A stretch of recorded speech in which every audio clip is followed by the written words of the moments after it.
తర్వాత ఇక్కడికి విచ్చేసిన ప్రముఖులందరికీ, తర్వాత సుజాత గారి అభిమానులకు, వారి కమిటీ మెంబర్స్ అందరికీ, సాయం సంజయ్ వేళ మీ అందరికీ శుభాభివందనాలు.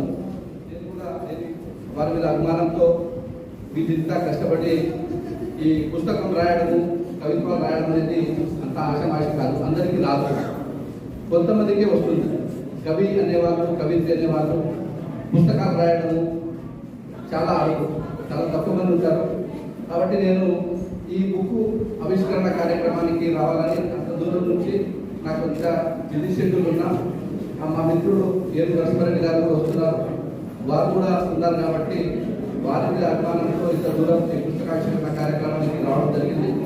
అదేవిధంగా వారికి ఇట్లాంటి పుస్తకాలు మరెన్నో రాయాలని, కవితలు మరెన్నో రాయాలని, వారికి భగవంతుడు ఇంకా బలాన్ని ఇవ్వాలని, ఇంకా జ్ఞానాన్ని ఇవ్వాలని చెప్పేసి కోరుకుంటూ ఈ అవకాశానికి నేను అందుతాను అనే ఉద్దేశంతో కూడా నేను అనుకున్నాను. అవతల ఎక్కిన తర్వాత కూడా నేను ఫోన్లో మాట్లాడుతూ వచ్చాను.